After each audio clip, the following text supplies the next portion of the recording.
Hello everyone, welcome to my channel spoons of flavours. আজকে আমি আপনাদের সাথে শেয়ার করব তিলের লাড্ডু রেসিপি। এই তিলের লাড্ডুটা আমি সংক্রান্তির সময় বানিয়েছিলাম, কিন্তু তখন আর ভিডিও আপলোড করার সময় করতে পারিনি। তার জন্য আমি অল্প লেটেই আপলোড করলাম। তো এই তিলের লাড্ডু বানানোটা অনেক সহজ। তার জন্য আমি এখানে সাদা তিল নিয়ে নিলাম 1 বাটি, আর শুকনো কড়াইতে আমি ভেজে নেব। যখন দেখব তিল ব্রাউন কালার চলে এসেছে আর হাত দিয়ে ভাঙার চেষ্টা করলে এটা ইজিলি ভেঙে যাচ্ছে, তখনই বুঝবো তিলটা পারফেক্টলি ভাজা হয়ে গেছে। আর যখনও দেখবো ভাজা হয়ে গেছে তখনও ফ্লেমটা অফ করে কিছু সময় নাড়তে থাকবো, তারপরে নামিয়ে নেব। এখন আমি গুড় পাক দেব। তার জন্য একটা কড়াই বসিয়ে যে বাটিতে আমি তিল নিয়েছি সেই বাটির মাপে দিয়ে দেব জল, আর সেই বাটির মাপে দিয়ে দেব গুড়। কিছু সময় নাড়াচাড়া করলেই আপনাদের গুড় পাকটা হয়ে যাবে। আর গুড় পাক হয়ে গেলে আপনারা বুঝতেই পারবেন, হাতা থেকে এক ড্রপ করে এইভাবে গুড়টা পড়ছে, তখনই বুঝতে পারবেন যে গুড়টা পারফেক্টলি পাক হয়ে গেছে। তারপর আমি কি করব, অল্প অল্প করে তিলটা দিয়ে দেব। আমি কিন্তু এখানে একসঙ্গে তিল দেব না, কেননা একসঙ্গে দিলে গুড় কম হয়ে যেতে পারে।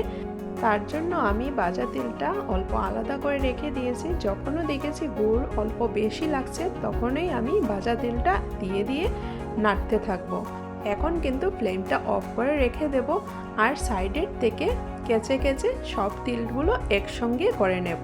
কেননা ঠান্ডা হওয়ার পর কিন্তু তিল আর কড়াই থেকে উঠবে না। তার জন্য যত সময় গরম থাকবে তত সময় তিল কিন্তু এরকম কড়াই থেকে কেচে উঠিয়ে নেব। আর আমার এখানে ইজি প্রসেস হলো, আমি একটা থালের মধ্যে একটু সরষের তেল মেখে দিয়েছি, আর একটা চামচের মধ্যেও অল্প তেল মেখে দিয়েছি। আর ওই চামচটা দিয়ে অল্প অল্প করে তিলের পাক দেওয়া লাড্ডুর জন্য আমি অল্প অল্প করে থালের মধ্যে দিয়ে দেব। তাতে কি হবে, হাতে গরম লাগবে না। আর সব তিলগুলো দেওয়ার পর এইভাবে আমি শেপ দিয়ে দেব। যে যার মধ্যে শেপ দিতে পারেন, এখানে আমি অল্প চ্যাপ্টা আকারে শেপ দিয়েছি। আর এটা যদি ছোট ছোট গোল আকারে দিতে চান তাহলেও এই পর্যায়ে দিতে পারেন।